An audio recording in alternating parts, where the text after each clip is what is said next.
balance at risk.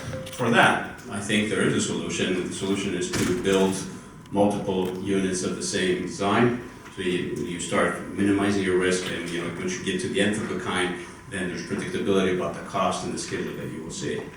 So I think there's a lot of ways that we can structure nuclear finance, and there's a lot of things that we can do in order to make things possible. But there's always going to be, in my view, a requirement for a government intervention.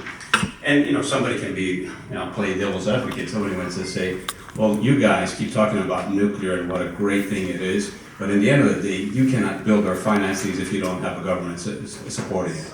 So what good are you? How come you can't do this with private funding? Why do you need government support?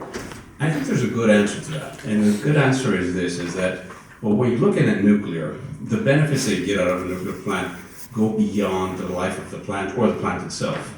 The benefits, I've always said this kind of expression, is like they're sovereign in nature. It's energy security, it's climate change mitigation, it's geopolitics, society development. So all these things are very important, and you cannot capture them in the economics of one nuclear power project. So therefore, you have to look at this from a very broad perspective, and governments come into play. So with that in mind, I want to open up the question first to Milko, who has a wonderful experience working for EBRD, working for the IAEA, working for industry, working for owners, engineering companies, and lately being a leader in the IBNI initiative that he described earlier today. I want to ask you, Milko, how do you see the support coming from governments? How do you see the support potentially from multilateral financial institutions in collaboration with IBNI and the requirements for IBNI? So let me open that up to you. I know it's a very broad subject, but I just wanted to give you the opportunity to kind of give some remarks on that. Thank you, George. It is great to be at this panel. And what is the issue today? That the global nuclear industry deploys 5 to 6 gigawatts per year. And if we are intending to really scale nuclear to achieve 25 gigawatts per year, which have been achieved, by the way, in the 80s last century, we need to think differently. And you're right, George. Currently, most of the projects are funded by governments. There is no project finance. The export credit agencies, which are currently supporting this project, have limitations. There is a missing equity into the equation. So the financial society or community is lacking experience with nuclear. And they are very cautious in putting money. And how to attract, in addition, private capital. Currently, the international financing institutions like the World Bank, EBRD, Asian Development Bank have a very cautious approach to nuclear. And this is very diplomatically said. They are not looking at nuclear. They still are afraid of financing nuclear. So we formed an initiative which is called the International Bank for Nuclear Infrastructure, and we believe that this is something that can be part of the solution for the future. Changing the nuclear policies of the existing multilateral banks is an important task, but it will not be sufficient. It is important to have a separate, dedicated international financing institution which can concentrate efforts and support the scaling of nuclear to achieve the global goals, which are set by more than 30 countries currently. And it is intended that this multilateral financial institution, IBNI, can have more than 40, about 50 pro-nuclear member states as shareholders. It will focus on offering nuclear finance in developing, but also in developed countries. It will support the harmonization and standardization of of financial reviews of nuclear projects, which is very important to really duplicate and build nuclear plants at scale. And it will finance nuclear activities across the nuclear infrastructure. This afternoon I spoke about the resource requirements, which are part of the government efforts to create enabling environment. And we do believe that this can be a global center for nuclear finance and a global catalyst for scaling nuclear. So with these few remarks, George, I hope that we can further discuss, and I'm happy to take questions. Thank you, George. Back to you. Thank you very much, Milko. That's a very nice way of kind of putting together all the reasons and what's happening in the context of multilaterals and government support. So let me take a little bit of a different view now into topic and to look about the commercial banks. And I'll ask Seth to discuss a little bit about last year's initiative in September in New York that was mentioned yesterday from Enoch, about the initiative where we had 14 major banks that came up in support of nuclear to help with the tripling of nuclear capacity around the world. How much of a big deal that was in your view, Seth? Well, we don't know yet. Too soon to tell, but it looks promising. And so as we heard at COP28 in Dubai in November of 2023, I was very happy to be there at the announcement of the goal of tripling nuclear globally by 2050 from a 2022, I believe, baseline. And this was a fantastic achievement to have at a COP site with the host government, the UAE participating, the United States, about 20 other countries, and other countries that were not officially part of it supporting the goal. Vladimir Putin actually was in Abu Dhabi at the time for an oil-related meeting, and when asked what he thought of the goal of tripling nuclear globally, he said he supported it, even though he was not officially part of what Russia and China viewed as something of an American or Western effort. And so then the question came was, well, how do we finance tripling nuclear globally? And as a direct result of that announcement, these 14 financial institutions got together and up in the beautiful Rainbow Room on the 60th floor of 30 Rockefeller Plaza in New York City, had this event announcing that they agreed with the goal of tripling nuclear power by 2050. They supported it, and they would seek to finance it and participate in financing of it. So there were no specific commitments, but these were very significant institutions, from Goldman Sachs to Citi to Abu Dhabi Commercial Bank to so many others, putting the weight of the institution behind supporting this goal and wanting to participate in it. So what's happened since in the United States has not quite been financing reopening reactors or power upgrades or extending licenses of reactors, and in the rest of the world either, particularly by these 14 institutions, but it's still only a few months in, and hopefully something will happen. But I'll just tell a quick story in a little bit of a different direction than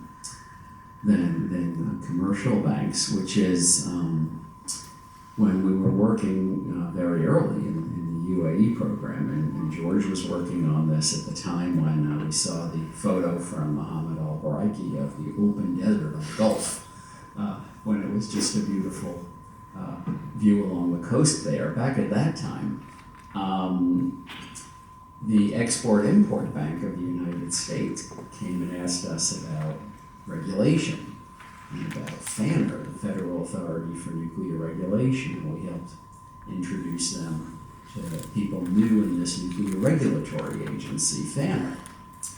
And what I later heard from them was that Westinghouse had applied for $2 billion in financing from the Export-Import Bank of the United States, and Exim had no idea how to do due diligence on this.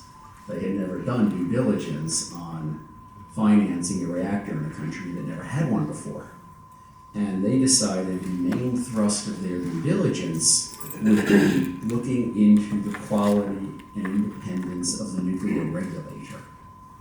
And based on what they saw at Fanner, according to what I've heard from people at Exim, more than any other factor, they decided to approve the $2 billion in financing.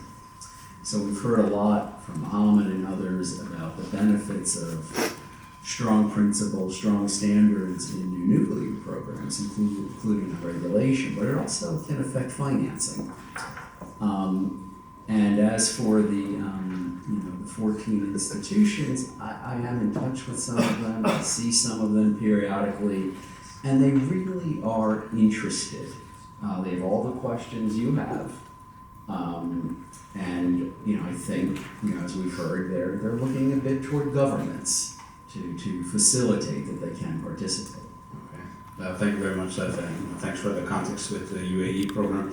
I think already with the change that we're seeing with the banks, of course, having spoken to banks for projects, and I remember being in senior management meetings and talking to them, and the reaction was always very negative, hostile sometimes, scared, didn't know. You had to explain to them a lot about nuclear. So already I think it's a big step that there is a familiarity or an understanding. They're still going to have a lot of challenges and concerns, but at least they're starting to look at this from a perspective of how can we make this happen, as opposed to, we do not get involved in nuclear, which is sometimes what we would see in the past. So, but we'll see, it's too early to tell, as you said. Mina, let me ask you a question now to you, and you started with your discussions about the Japanese market here, and to go back to your slides. But what do you think, looking at everything that's happening with all the structures that you're seeing, all the structures that you analyze, Yes. what do you think might work here, and what do you think where the government might support? Let me first say that our recently approved 7th Basic Energy Plan, they say that 20% of the power is coming from nuclear in 2040. That's my understanding is based upon that 20 more existing nuclear reactors is going to be operating, period. So the government has probably thinking, hopefully, but then again, they have not really said anything about building the new nuclear yet. So in a sense that our discussion is a little bit delayed in a sense, and in order to make the environment ready for the new built nuclear and also the innovative advanced nuclear and SMR, we really have to make the preparation as early as possible, because a lot of things involved in this: regulatory issues, financial issues, and let me just touch upon the SMR. Probably majority of them may be for the industrial model. The users of the SMR may be data centers and chemical industry and steel industry. So the financing of those sort of like off-grid type is going to be completely different. And also we have to think about who's going to be operating and who's going to be taking responsibility for all the operation and the asset and everything like that. Everything is not on the table yet. Thank you very much, man. Thank you. Edward, I wanted to ask you a question and also give a little bit of an introduction to you, because you're the only of the panelists that has not spoken already. And I was very excited for Edward to join this panel. I asked him specifically to join the panel because he has a completely different perspective. Edward is a securities analyst. He talks with investors that invest in companies. And lately we've had a lot of discussions because he's starting to see a lot of his customers and clients being interested in the nuclear industry. So, Edward, the question then to you is, what are they looking at? What are they interested in? What are they worried about? What are they excited about? Can you give us like a flavor of what's happening with your clients in nuclear? Yeah, no, absolutely. It's a pleasure to be here, by the way, so thank you for inviting me. The first question is like, why would why would you care about what markets are thinking from your perspective? But I think it's important because, first of all, not always, but quite often the case, investor sentiment reflects public sentiment. So there is something to be considered there in why you might find market sentiment of importance. And secondly, of course, if the share price goes up, so does equity, and so does their ability to leverage credit ratings, raise money. So companies who are increasingly interested in nuclear, like big data, their ability to put money into it is directly associated with market sentiment. So I think there is some angles there, reasons for you guys to be interested. So why are investors bullish? And it's back to big data, basically. I think the nuanced shift in who drives demand is what people find really exciting. Net zero is lovely, but that takes a backseat to security, which is obviously important, but then that takes a backseat to private companies with clout saying we need nuclear, and therefore we're going to do something about it. And this is particularly interesting for investors because these are listed companies who are beholden to shareholders. Shareholders are investors. Investors now have a different, greater degree of influence in nuclear proceedings that they never had before. Because before it was more government associated, and the only private companies that they could really invest in to do with nuclear were utilities, and utilities are slow, stable companies that aren't particularly aggressive in growth. Who are the companies aggressive in growth? That's the tech companies that are recently interested in nuclear. And this idea of financing, powering data centers, hyperscalers, it goes beyond nuclear as well. I mean, I cover a broad range of industrials, and Impex, for example, just last week when they came out with their full year results, they're an upstream company. They announced that they wanted to, in a new medium-term plan, that they wanted to, a third pillar of growth was going to be downstream energy generation specifically for data centers. I mean, it's coming out everywhere. Everyone wants a part of that. So investors are enthused about this whole movement. Of course, politics, Trump, in America, the DOE support, momentum with the Stopwater 5 and all that kind of thing is encouraging as well. Investors love catalysts, so these kind of political catalysts are really rather important. But then, what are they concerned about? Well, one of the themes today that's come up is, this is a slow world where things take time. You have to be patient. And if ever there's a bunch of impatient people, it's investors. Particularly the drivers of market volatility, which are short-term investors, hedge funds. Hedge funds are concerned about tomorrow, or why did the share price move today, let alone what's going to happen in five years. So there's a balance. You have to keep them enticed with steady progress within the nuclear industry to maintain their attention, to maintain their interest. And if things go stale,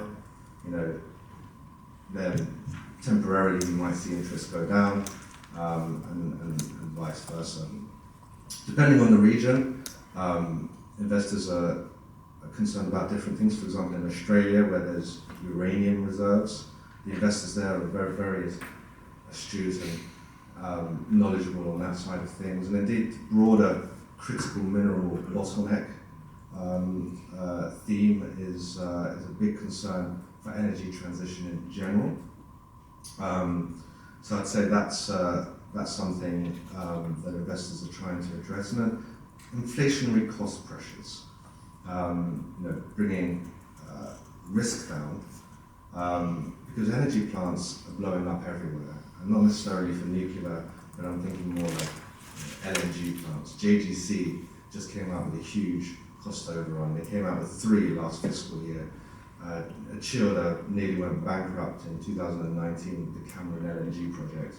McDermott filed Chapter 11. I don't think he actually went down, but you know, it's a risky business, and investors hate risky businesses. So anything to alleviate those concerns would help. Which brings me on to the final point, you know, what's priced in. And yes, it might appear that the market's really kind of into nuclear right now, and they are, and it's driven a lot of upside, but it's nothing like what it was pre-Fukushima. And you just have to look at the premiums that nuclear-associated stocks traded on prior to 2011 to where they trade now to realize this. I mean, an obvious one is a company like Japan Steelworks, who back in 2011 was considered single-handedly to be the bottleneck to the then nuclear renaissance. They claimed an 80% global market share for large forgings, and they were trading on mental premiums. Right now, they're trading in line with the overall machinery sector, so it's premium stock that you can buy for non-premium prices. But this time last year, it was very much a discount stock. So it's getting there, but it's still a long way to go. I'll leave it there. Okay, thank you very much, Edward. Well, I think also that's what's happening around the world, that there's a lot of talk about new nuclear projects, but until we start seeing real projects and real orders, these things will not change. And I think that's one thing that the industry needs to get a hold of, is like to actually start developing projects. I remember talking to the DOE Loan Program Office in the United States, and they're saying, where are the applications? We need applications. We have all this money to give you guys, and you're not applying for it. So what's going on? And this is something, the industry is slow. We need to change that if we're going to maintain that interest and momentum that we have with investors. But on that theme, and you touched upon it, Edward, the issue of AI and data centers. I think that could be a real catalyst for the industry, because it is fast moving, it requires attention. And I was wondering if the other panelists would like to talk a little bit about the importance of data centers and artificial intelligence in developing, especially probably the small modular reactors, but also large reactors. I don't know, Seth, if you have any thoughts on that.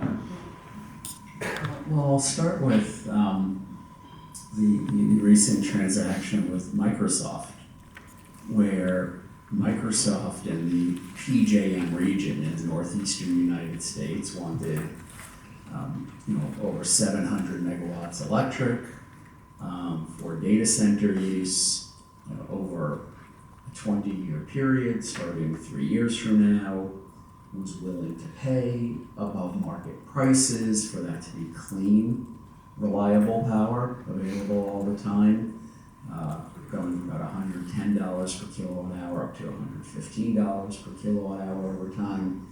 And they went to Constellation, the utility, not thinking this would lead to reopening 3 Mile Island, but said they're willing to make that deal on a power purchase agreement.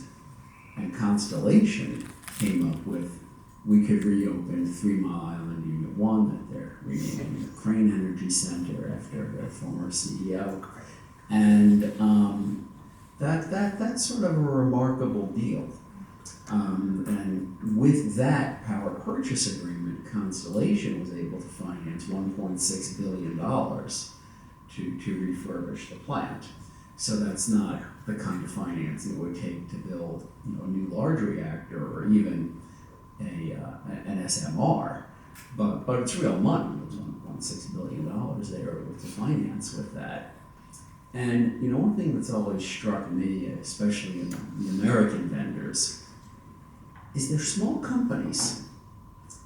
And they don't put equity into these projects because they can't afford to. And that's really part of the issue too. So Westinghouse is a unit of Brookfield, but Brookfield is not putting equity into AP1000s. Westinghouse is worth just several $1 billion for a standalone company. Same with GE Hitachi compared to the parent companies GE Vernova or Hitachi. GE Hitachi is probably just worth a few $1 billion as a standalone company if it was on its own. And we're kind of putting a burden on these companies that don't even build the reactors, they're engineering companies that make reactor internals, to put deals together, and and they're competing against state-owned enterprises that do come with the financing. So it's a difficult thing for them to do. Again, not impossible with their export credit agencies, with others, but you're just not going to get the vendor financing that you do from other countries. Thank you. Thanks, Seth. Milko, I don't know, did you want to add something on the data centers? Well, specifically on data centers, certainly if we have a demand pull for nuclear project, this helps very much developing new technologies as decimals are coming, but also improving the outlook for large reactors to be either refurbished or put in operation. But in addition, I want to add what has been said by the previous speakers. For example, when we study the potential role of the International Bank for Nuclear Infrastructure, we believe that this is an institution which can build trust, trust with the private sector, trust with investors, and where the government can governments can benefit from a significant leverage and multiplier from the money invested.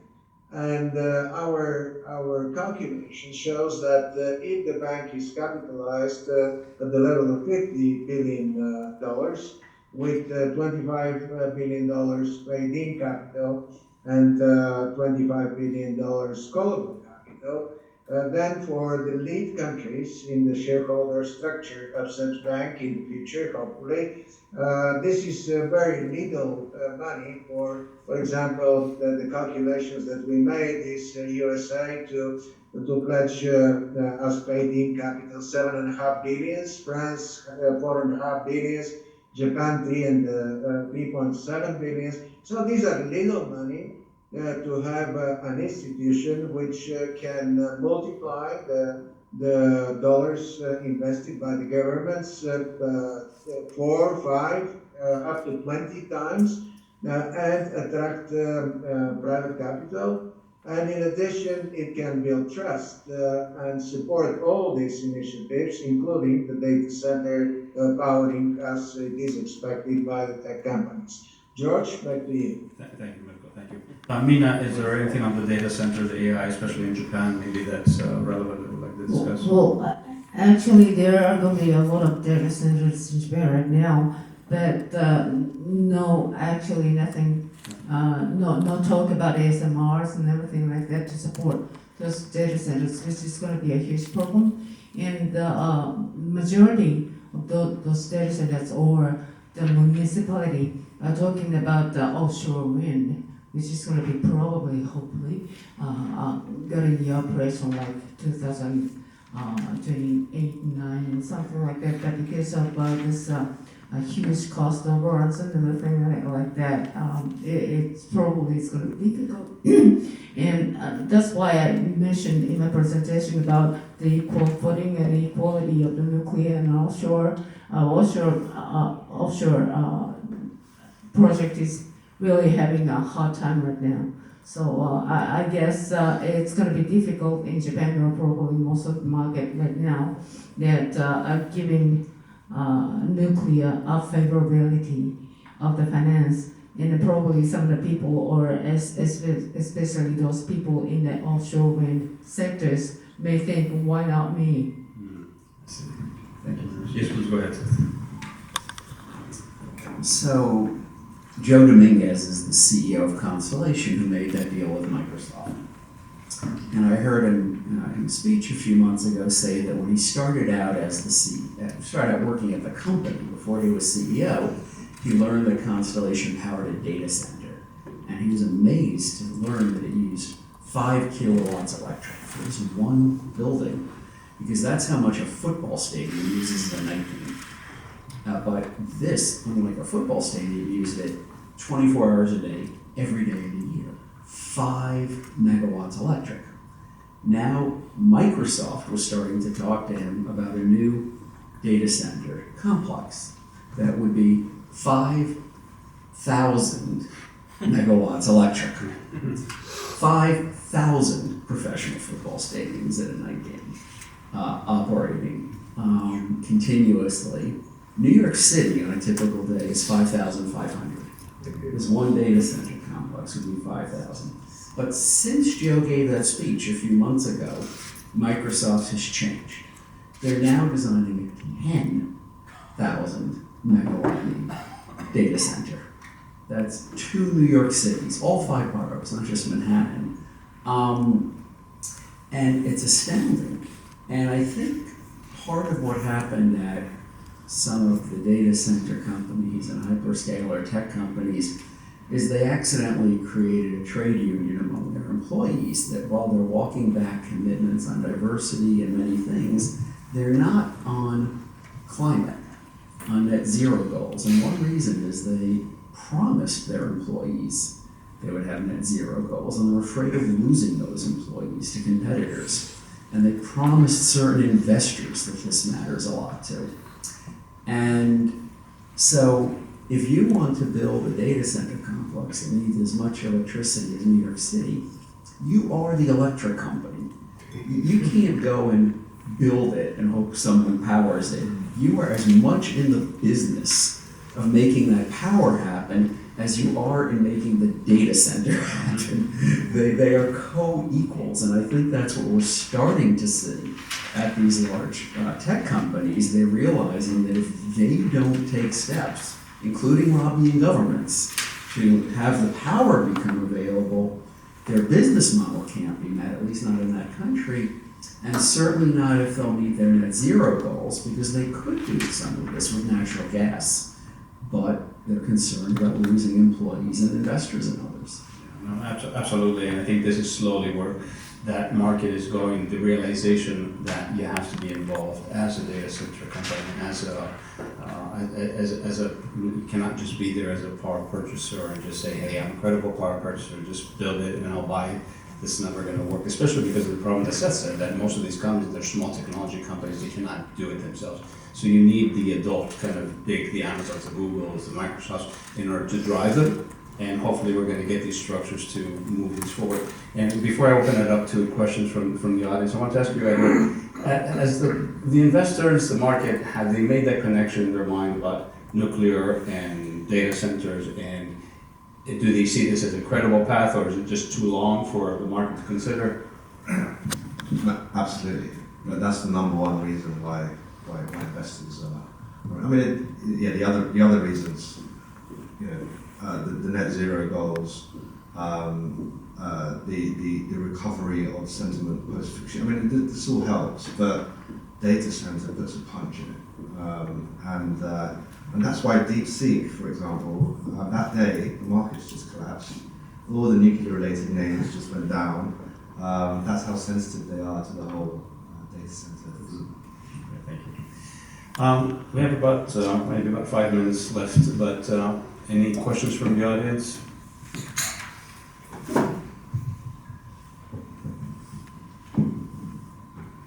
No, later in the day. Okay.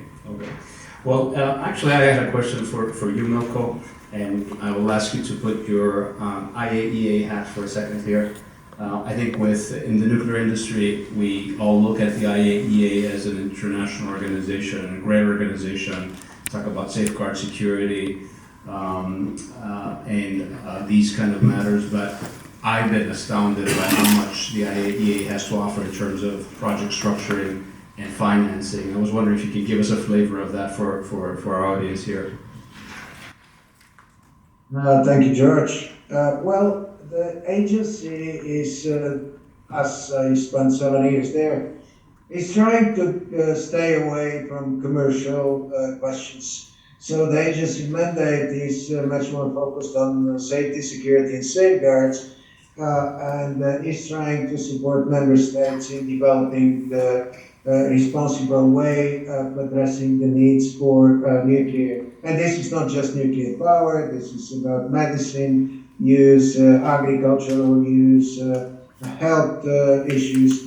However, the agency more and more as a lead example in a way, and in particular with the Director General Grossi currently is trying to lead the debate for also scaling nuclear, for participating in all the initiatives for tripling at least nuclear worldwide. There was a summit organized by the International Atomic Energy Agency and the Belgian government last year, which was very successful from that point of view. And the agency is entering upon request of the member states in many areas which are more commercial today.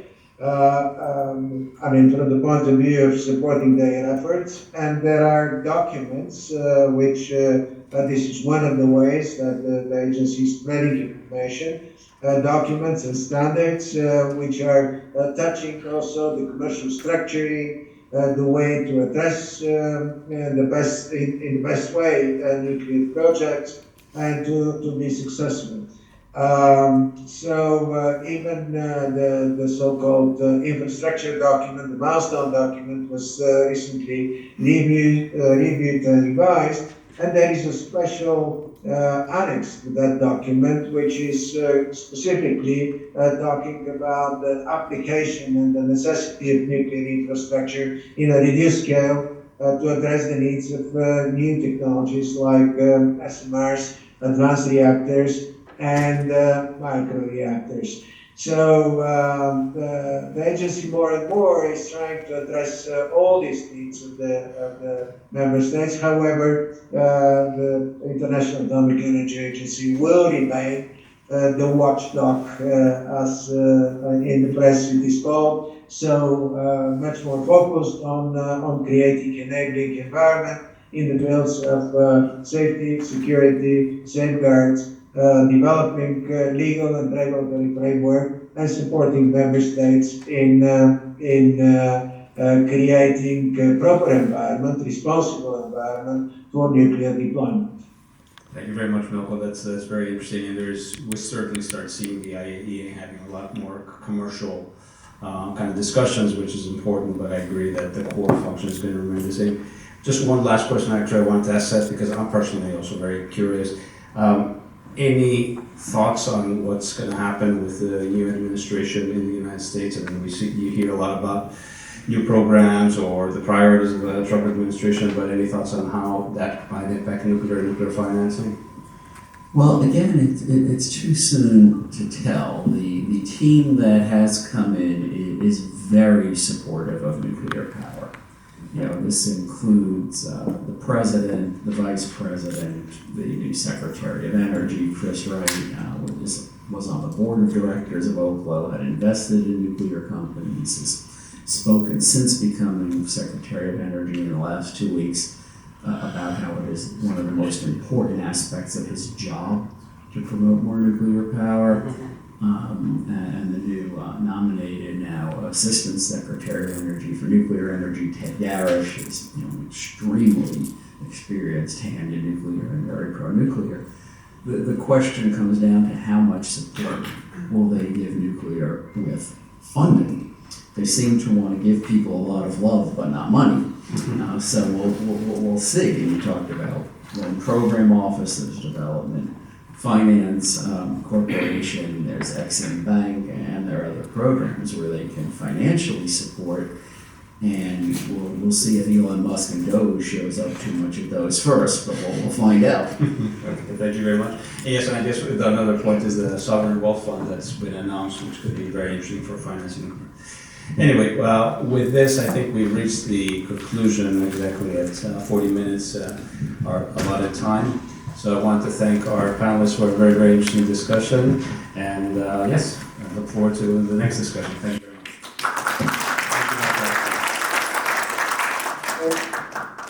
Okay, thank you very much.